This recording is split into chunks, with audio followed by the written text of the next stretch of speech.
Hello, everybody. Welcome, and glad you can join me on this trip. Today, we are going to start out by going to Sheboygan, Wisconsin. Although visible easily from Highway 43, it can be easily dismissed for being a lot smaller than what it is. And you must go up to it to truly appreciate what it is.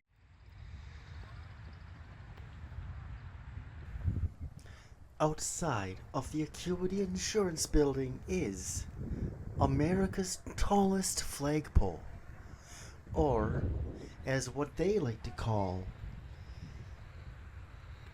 world's largest symbol of freedom, as this particular thing is about 95 feet taller than the Statue of Liberty. And although it is only the tallest flagpole in America, it does contain the world's largest free-flying flag, coming in at 120 feet by 60. Reverse that. So this must be the... Moving a little bit south to Sheboygan is the birthplace of National Flag Day. Every June 8th, which is the day that I am filming this particular episode, they celebrate this under-celebrated holiday.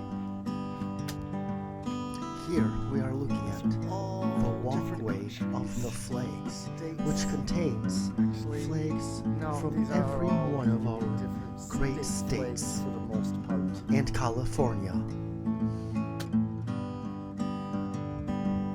It is this schoolhouse in which it all started. But let's go on inside and listen to a man impersonating Bernard J. Singrad and tell the story of it a little bit itself.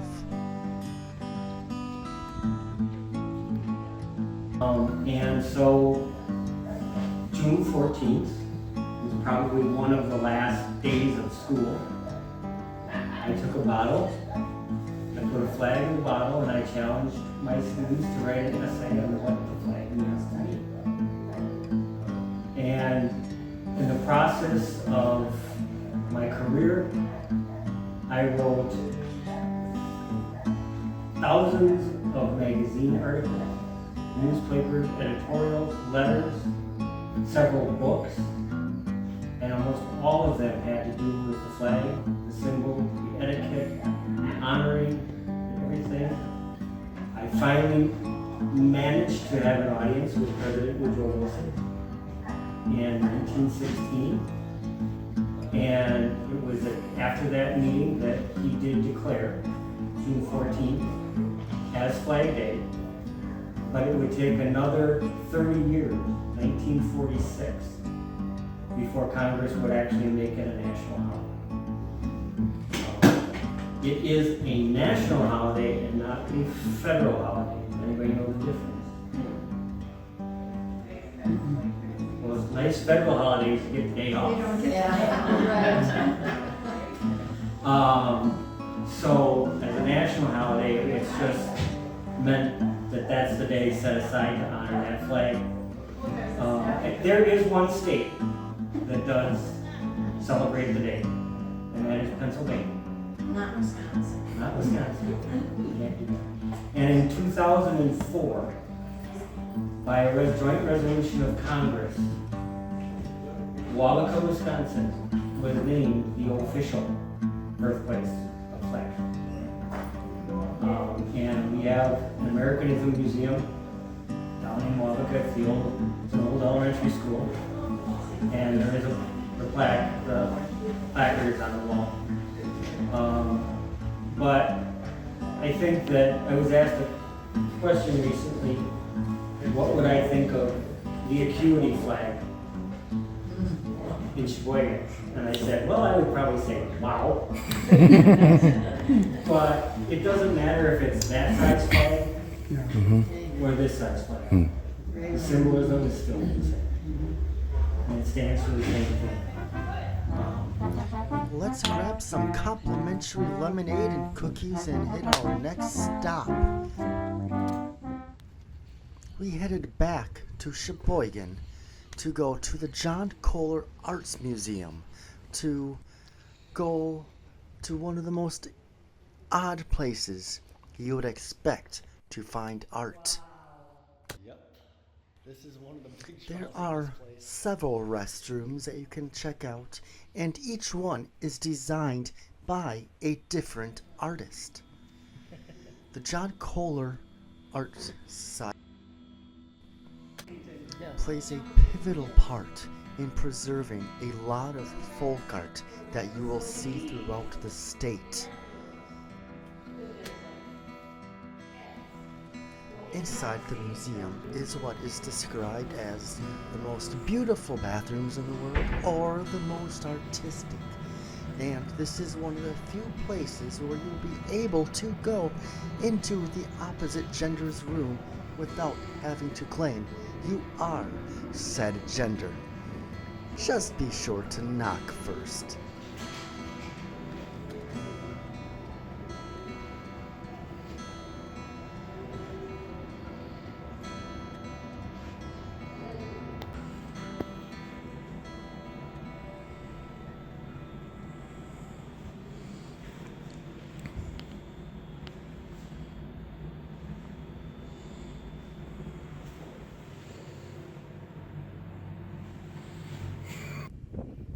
Well, that's enough of that crap. Let's go onto the corner of Lakeshore Drive and Wickham Avenue to find the works of Dan Erbstosser. Erbstosser. Yeah, that's good enough for me. Dan was a policeman that started to make these after he retired.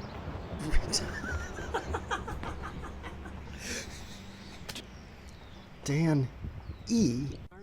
was a policeman, and after he retired, he started to make these in the 50s. And he worked on these things until 1976. Yeah.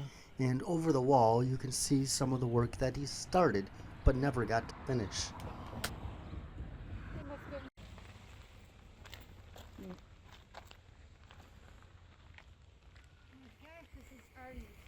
We are going to wind off our adventure Mary. at the Mary James Knowles. Tellin Woodland Sculpture Another Garden. folk artist from You Milwaukee. may recall that I had talked about how the John Kohler Art Foundation is responsible for preserving many fantastic pieces of folk art. This is no exception.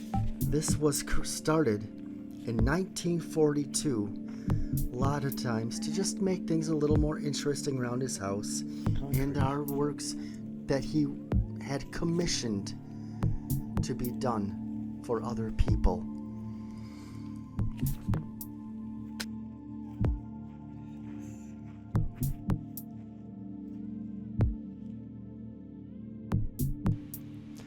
And his house and other surrounding buildings still stand to this day.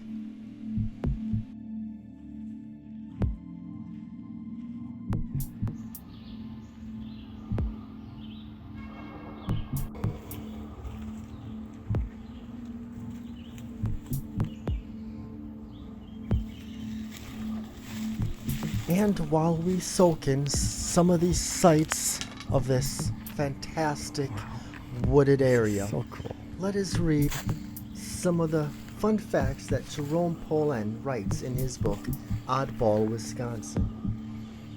Jackie Mason was born there in 1936, and it was the first city in Wisconsin to start fluoridating water.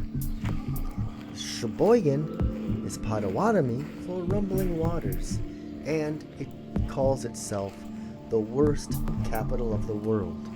This is, of course, in reference to bratwurst, as here this was a very heavily populated German area.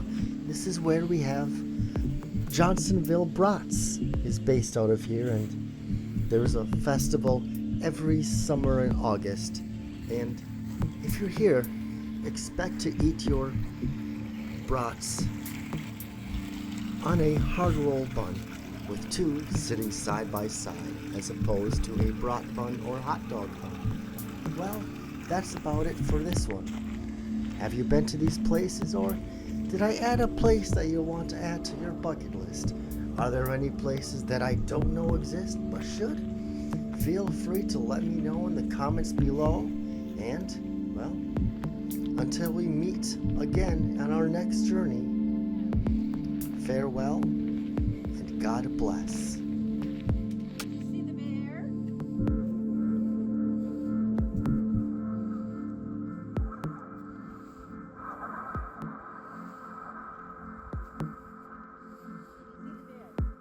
Yes, I saw the bear. I saw the baby bears. I didn't see baby bears. Baby bears are on the left, right-hand side. That is super cool, John. Sure is.